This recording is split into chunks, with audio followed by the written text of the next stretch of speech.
Hello everyone, আজ share করছি হাঁসের ডিমের কারি। তো এভাবে অবশ্যই বাড়িতে ট্রাই করবেন আর আমাকে জানাবেন রেসিপিটি আপনাদের কেমন লেগেছে। তো চলুন ঝটপট বানিয়ে নেওয়া যাক। তো প্রথমেই আমি ডিমগুলিকে সিদ্ধ করে নিয়েছি আর খোসাও ছাড়িয়ে নিয়েছি। তো এখানে দেখুন হাঁসের ডিম চিনে নেওয়ার সঠিক উপায়। হাঁসের ডিমের খোসাগুলি কিন্তু বেশ মোটা, আপনি একটু খেয়াল করলেই বুঝতে পারবেন। যদি ডিমের খোসা পাতলা হয় তাহলে বুঝবেন যে দোকানদার আপনাকে ঠকিয়েছে, অন্য কোনো ডিম দিয়ে দিয়েছে। তো আমি সবগুলিকে খোসা ছাড়িয়ে অল্প অল্প করে কেটে দিয়েছি যাতে মশলা খুব ভালোভাবে ডিমের মধ্যে ঢুকতে পারে।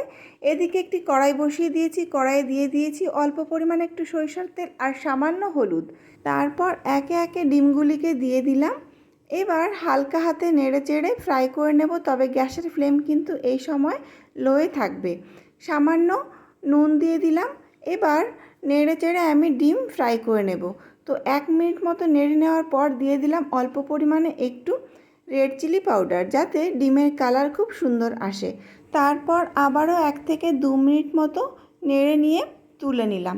খুব বেশি ফ্রাই করার কোনো প্রয়োজন নেই, হালকা ফ্রাই করে ডিমগুলিকে তুলে নিতে হবে। এবার এই তেলের সাথে আরও খানিকটা সরিষার তেল অ্যাড করছি। ফোড়নে দিলাম একটি শুকনো লঙ্কা, একটি তেজপাতা আর গোটা গরম মশলা।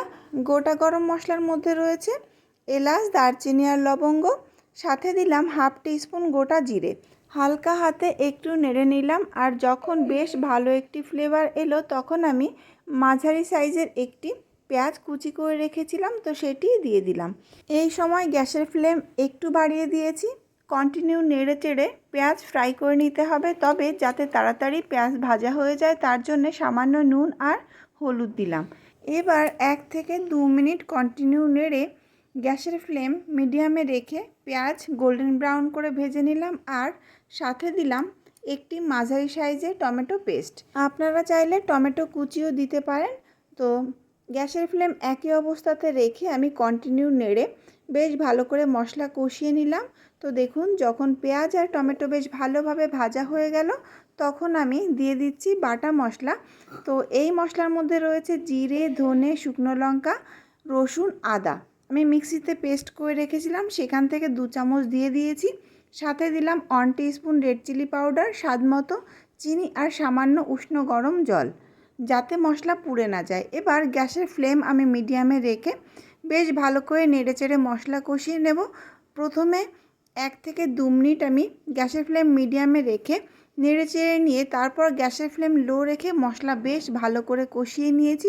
মশলা যত ভালো কষানো হবে এই ডিমের কারির টেস্ট কিন্তু তত বেশি ভালো হবে। তো মশলা খুব ভালোভাবে কষিয়ে নেওয়ার পর দিয়ে দিলাম পরিমাণ মতো উষ্ণ গরম জল।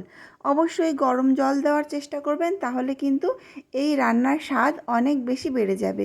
জল যখন ফুটে উঠলো তখন আমি ফ্রাই করে রাখা ডিমগুলি দিয়ে দিলাম আর নেড়েচেড়ে সমস্ত উপকরণ মিশিয়ে নিলাম। গ্যাসের ফ্লেম মিডিয়ামে রেখে ঢাকা দিয়ে রান্না করে নিলাম 1 থেকে 2 মিনিট। তো ফিরে এলাম 1 থেকে 2 মিনিট পর। এই সময় আমি একটু লবণ অ্যাড করছি। স্বাদ মতো নুন আপনারা দিয়ে নেবেন, আপনাদের স্বাদ মতো অবশ্যই একটু দেখে নিতে পারেন নুনটা আপনার কেমন প্রয়োজন। তো আবারও ঢাকা দিলাম, ঢাকা দিয়ে গ্যাসের ফ্লেম মিডিয়ামে রেখে রান্না করে নিলাম 3 থেকে 4 মিনিট। তো ফিরে এলাম 3 থেকে 4 মিনিট পর। রেসিপি কিন্তু সম্পূর্ণ কমপ্লিট। তো ঝোলটাও কিন্তু অনেকটা গাঢ় হয়ে গেছে আর অনেকটাই কমে গেছে। তো সবশেষে 1/4 টিস্পুন গরম মশলা গুঁড়ি আর উপর থেকে একটু ধনেপাতা কুচি ছড়িয়ে দিলাম। সমস্ত উপকরণ আবারও মিশিয়ে নিলাম। গ্যাসের ফ্লেম এবারে আমি বন্ধ করে দিয়েছি। ঢাকা দিয়ে রেস্টে রেখে দেবো 1 থেকে 2 মিনিট। তো ফিরে এলাম 1 থেকে 2 মিনিট পর। তো দেখুন কালার আরও চেঞ্জ হয়ে গেছে, ভীষণ লোভনীয় লাগছে দেখতে। আমি অন্য একটি পাত্রে নামিয়ে নিচ্ছি। তো বাড়িতে অবশ্যই একবার ট্রাই করবেন। এই রকম হাঁসের ডিমের কারি যদি দুপুরের লাঞ্চে থাকে তাহলে কিন্তু হাঁড়িতে চাল একটু বেশি নিতে হবে। তবে আজকের মতো এই পর্যন্তই। ভিডিওটি কেমন লাগলো জানাবেন, ভালো লাগলে লাইক করবেন আর চ্যানেলটিকে সাবস্ক্রাইব করে পাশে থাকবেন।